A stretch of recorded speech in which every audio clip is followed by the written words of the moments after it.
Salam, salam sejahtera bagi kamu sekalian. Salam bagimu orang-orang yang dikasihi dan diberkati Tuhan. Selamat berjumpa di pagi hari ini. Tuhan mempersekutukan kita untuk bersama menikmati kehidupan sepanjang hari ini. Mari saudara-saudara, kita dasari kehidupan kita supaya kita dibimbing dan dituntun oleh firman Tuhan melalui pembacaan yang kita akan baca pada pagi ini menurut Renungan Harian Toraya edisi Selasa 22 Juni 2021. Namun sebelum kita mendengar, membaca dan merenungkan firman Tuhan, kita minta pertolongan dari Tuhan. Permulaan sampai akhir ibadah kita ini, jadilah kiranya dalam nama Allah Bapa dan Yesus Kristus anaknya yang tunggal dan Roh Kudus. Kasih karunia dan damai sejahtera dari Allah Bapa kita dan dari Tuhan Yesus Kristus menyertai kamu. Amin. Saudara-saudara, untuk pembacaan firman Tuhan pada hari ini yaitu dari 1 Samuel pasal 19 ayat 1 sampai 7. 1 Samuel 19 ayat 1 sampai 7. Mari Ibu Bapak Saudara-saudara yang kekasih dalam Tuhan, sebelum kita mendengar firman Tuhan, kita mohon pimpinan Roh Kudus, kita berdoa. Padamu Tuhan, kami mempersembahkan hidup. Padamu ada kasih, daripadamu pula ada pengampunan. Bahkan berkat-berkat tersedia bagi anak-anak-mu. Kami bersama bersujud di hadirat-Mu yang kudus di pagi ini, dan kami mau mendengarkan firman-Mu sebagai firman yang akan memberi kami kekuatan dan menuntun kami pada jalan yang Tuhan kehendaki. Pimpinan-Mu ya Roh Kudus yang akan menolong kami untuk bisa mengerti tentang firman-Mu. Untuk itu bersabdalah ya Tuhan, kami sudah sedia mendengarnya. Dalam nama Yesus Kristus Juru Selamat kami sudah datang berdoa. Amin.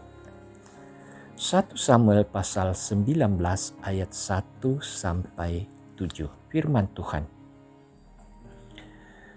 Saul mengatakan kepada Yonatan anaknya dan kepada semua pegawainya bahwa Daud harus dibunuh. Tetapi Yonatan anak Saul sangat suka kepada Daud, sehingga Yonatan memberitahukan kepada Daud, "Ayahku Saul berikhtiar untuk membunuh engkau. Oleh sebab itu, hati-hatilah. Besok pagi, duduklah di suatu tempat perlindungan dan bersembunyilah di sana. Aku akan keluar dan berdiri di sisi ayahku di padang tempatmu itu. Maka aku akan berbicara dengan ayahku perihalmu. Aku akan melihat bagaimana keadaannya, lalu memberitahukannya kepadamu." Lalu Yonatan mengatakan yang baik tentang Daud kepada Saul ayahnya, katanya, "Janganlah raja berbuat dosa terhadap Daud hambanya, sebab ia tidak berbuat dosa terhadapmu. Bukankah apa yang diperbuatnya sangat baik bagimu? Ia telah mempertaruhkan nyawanya dan telah mengalahkan orang Filistin itu. Dan Tuhan telah memberikan kemenangan yang besar kepada seluruh Israel. Engkau sudah melihatnya dan bersukacita karenanya. Mengapa engkau hendak berbuat dosa terhadap darah orang yang tidak bersalah dengan membunuh Daud tanpa alasan?" Saul mendengarkan perkataan Yonatan dan Saul bersumpah, "Demi Tuhan yang hidup, ia tidak akan dibunuh." Lalu Yonatan memanggil Daud dan Yonatan memberitahukan kepada segala perkataan itu. Yonatan membawa Daud kepada Saul dan ia bekerja padanya seperti dahulu. Demikian firman Tuhan, berbahagialah kita yang mendengarnya dan melakukannya dalam kehidupan kita. Amin.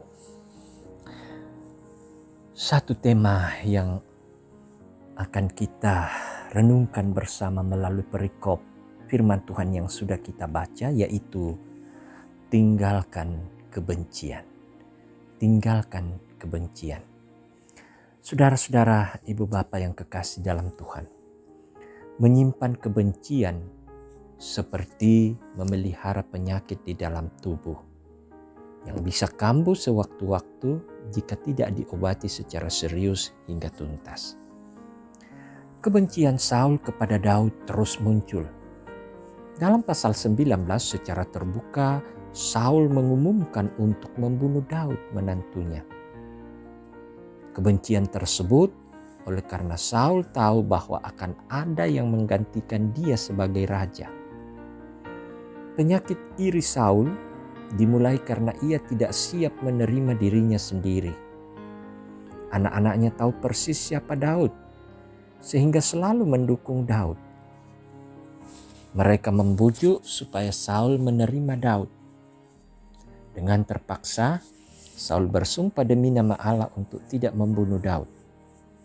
Dan Yonatan membawa Daud kembali kepada Saul dan ia bekerja kepadanya seperti dahulu.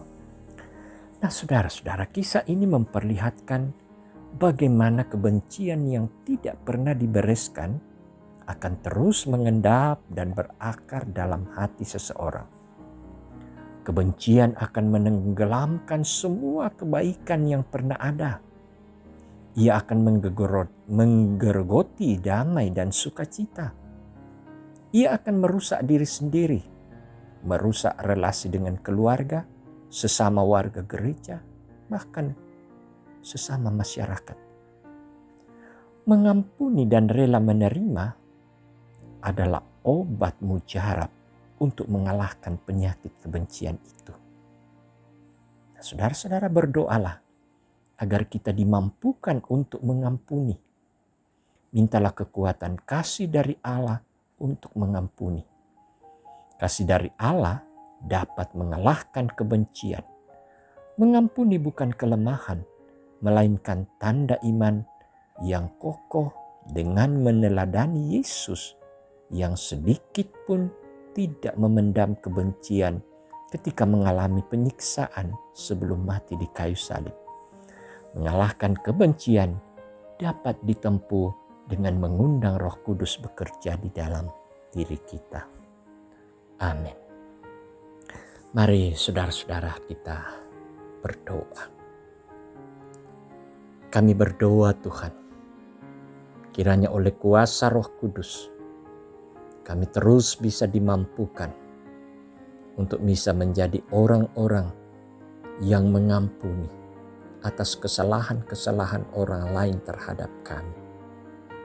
Dan kami pun berdoa, kiranya apa yang telah kami lakukan terhadap orang lain atau sesama pun mengampuni kami. Engkau mengajarkan kami untuk saling mengampuni, untuk saling mengasihi. Terima kasih untuk firman-Mu yang telah kami dengarkan. Kami belajar dari kehidupan Saul yang terus menanam dan menabur kebencian. Namun kami percaya Tuhan, itu adalah sebagai teladan bagi kami supaya kami tidak memelihara kebencian, sehingga kami terbebas dari segala hal-hal yang Tuhan tidak kehendaki. Bapa kami di sorga, kami berserah untuk segala aktivitas, kegiatan, rencana yang akan kami jalani hari ini. Siapapun kami Tuhan, kami merindukan kekuatan, perlindungan, dan juga kesehatan. Bahkan kami rindu Tuhan berkati kami dengan kecukupan-kecukupan sehingga kami terus menikmati kehidupan yang Tuhan sediakan. Bapa di surga terus berdoa untuk anak-anak kami, untuk keluarga kami. Ada persoalan dan pergumulan masing-masing yang dihadapi oleh jemaat. Tuhan bukakan jalan. Yakinkan mereka Tuhan bahwa Engkau selalu bersedia untuk menolong mereka. Engkau berjalan di depan mereka untuk menerangi jalan hidup mereka, sehingga mereka tetap setia, mereka taat, dan mereka bersyukur. Di dalam kehidupan persekutuan kami selaku jemaat, ada saudara-saudara kami yang sakit. Oh Tuhan, jiwa-jiwa yang berdoa dan berseru kepadamu, tentu Engkau sendiri yang menyaksikan mereka, Engkau sendiri yang mendengarkan doa-doa dan seruan mereka. Dan kami percaya Tuhan, Engkau merancang rancangan damai sejahtera dalam kehidupan kami. Apapun yang kami jalani Tuhan, kiranya kami dapat selami, kami jalani dalam iman di dalam Tuhan Yesus Kristus. Demikian pun kami mendoakan saudara-saudara kami yang sakit itu. Tuhan memberi kekuatan kepada mereka. Tuhan berkati semua pelayanan dari keluarga ataupun daripada medis. Kuatkan iman percaya mereka bahwa sesungguhnya hidup kami dalam tangan Tuhan.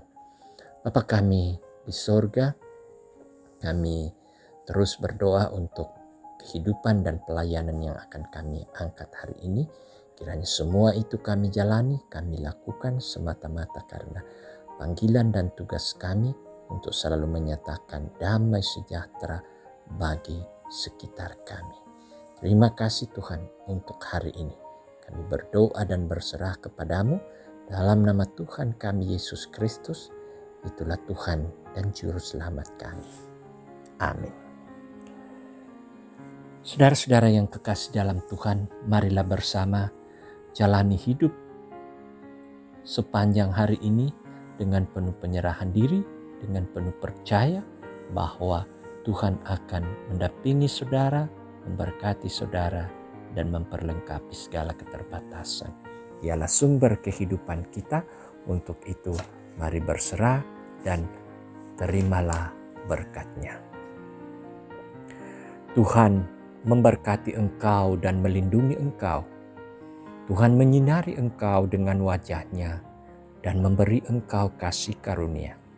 Tuhan menghadapkan wajah-Nya kepadamu dan memberi engkau damai sejahtera sekarang dan selama-lamanya. Amin. Demikian ibadah kita. Selamat beraktivitas. Tuhan memberkati.